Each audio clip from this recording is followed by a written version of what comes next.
Hello everybody, welcome to Brick Vault. Today is another LEGO Top 10 MOCs of the last 2 weeks episode. This is where I show you the coolest custom creations I happen to find people building in LEGO bricks. Links to everybody I'm talking about and more are in the description below if you want to see more of the awesome creations that these designers have put together. I present these in no particular order of best to worst, just my favorite custom builds. And before we jump in, first let me say that the custom instructions that have popped up in the web store this week come from the designers Marshall Banana, Flute Disc, and One Man and His Bricks. Working together, the final iteration of the UCCS Millennium Falcon in minifig scale is here. This has been a massive project for these guys. It has got a full interior, amazing details, multiple display options, and it is truly a next level creation. It was a wonderfully challenging design to build here in the studio. It's got more different kinds of Lego pieces in any one single build than anything we've ever attempted before, and you let me know if you think the effort paid off. Full comparison video between the LEGO UCS set and the custom UCCS set will be coming soon. Links are in the description below. That's brickvault.toys, and let's jump into some honorable mentions before top 10. Bart de Dablier is always putting together these incredibly interesting and somewhat disturbing insect sci-fi scenes. This is Can Timmy Come Out and Play? You can let me know what you think the intentions of these bug creatures are. Charlie Mann built the Whizzing Arrow. This is a collage pick. This model he developed in digital a couple of years ago. It's now built in real life. It looks amazing. This is a work in progress from Venom Vox, the Innsmouth. Josh built this small little scene called By the Stream. I like that little technique used for the bridge. David7 has the Dragonfly as well as other very interesting small single-seater copters like this. This is my personal favorite one. Loving the look of Wile E. Coyote from Nobu Terry. If you check out the link, you will find the Roadrunner. You know when people say dolphins are like as smart as humans or smarter than humans? I'm pretty sure this is what they meant. Moko calls this Dolphin's Exosuit. Here's a very guilty pleasure of mine. Dream Built Bricks. The designer built the LEGO Ice Planet Republic gunship. Andreas Linander somewhat expanded on that LEGO Ideas concept. We've got Jack and the Beanstalk sprouting out from a book. Jonas Kram has Yennefer and Aretuza. Marco DeBon built the life-size looking at least, LEGO Ghostbusters trap. And February is officially over. Frost did some amazing builds. This is another one of my personal favorites of the month, part 24. Okay, let's jump now into the top 10 of the week. Number 10 is a really fun one here. It's interactive from Pixel Fox. This is Ski Resort. There are some Can You Find It challenges at the bottom of this image, which I love. Tons of great details when you look closely. Lots of action and drama. This is my personal favorite little bit with the guy doing the splits on accident. That is me on skis, and I don't know if this was intentional or not, but he's also got a Where's Waldo in there somewhere. Really fun Lego scene, and now we're looking at a build from the designer Seno. This is the 1965 Alfa Romero Sprint GTA. It looks like it was developed from a Lego creator set. It is an incredibly clean model that seems to have all the inner workings that you would want from a build like this. The doors, the trunk, the hood all opens up. There's a fully stacked engine inside, and it's a wonderfully clean, very smooth little compact car.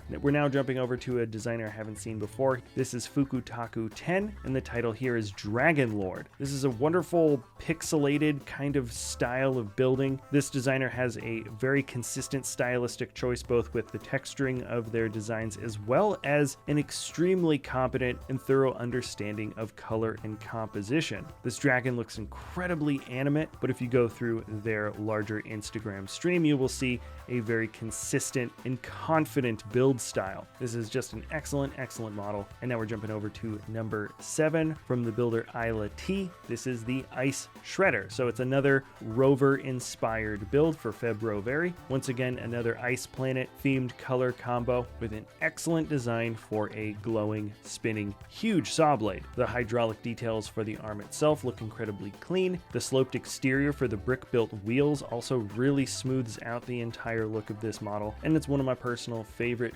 builds to come from this year's February Febro-Very Build Challenge. Now we've jumped on over to a small vignette Spider-Man themed from Ben Cossy. This is Venom vs. Spider-Man Subway Brawl. The details for the inside of the subway look excellent. I like all the different posters and stuff on the walls, and then the breakaway of the Venom gooiness and the tentacles all coming through the floorboards just feels real. It's a super fun bit of detailed action and easily one of my favorite vignettes I've seen all year. Now we're jumping on over to a wonderful little model, not that little I suppose, from ExeSandbox. This is the Japanese Steam Bun Shop. It's got a wonderful combination of sort of a modern style mixed with maybe some traditional Japanese. I like the little build for the stools in the front and the signage. There's a little bit of overgrown ivy in one of the corners of the building which looks great. And of course the inside has a full interior. It's just an excellent little corner piece. I think it can, or you could at least, without too much effort, integrate it into a modular city. And I want to say I showed off an Encanto top 10 not too long ago, but this one's built in real life, and Ben Pitchford did an absolutely amazing job putting together this massive house. This is the Encanto Madrigal house. That is the full title and name. It's got tons of lush vines and flowers everywhere. There's several different sections of the house that are built slightly differently with different colors, and that represents, of course, who the different characters are living in each space. He also lit the whole dang thing, so when you see it in lower light settings, a lot of these lights will really pop. And now we're jumping on over to the final three from Dicken. This is LEGOMOC-Head of Bodhisattva. I had to actually look up what that meant. According to Google, this is an enlightened being who puts off entering paradise in order to help others attain enlightenment. It's a wonderful looking model. The face is incredibly smooth, feels very zen-like, and the simple contrast between white and gold really does let you focus on some of the more subtle shaping that's been had. And now we're moving on over to number 2 from Norton74. This is a floating dystopia. Love the capture of the different types of colors. There's wonderful different window details. One of Norton's signature design approaches here is to have intentionally upturned tiling pieces. Kind of adds a more characteristic weathered effect to these wooden shacks. I like the distinction of white water around the edges of the bottom of this dystopian little area. The characters look fun, and there's always a bit of interesting managed chaos, I think, within these different types of scenes. And let's finish off with a wonderful steampunk skyship design. This is the motorized steampunk skyship from the designer Castor.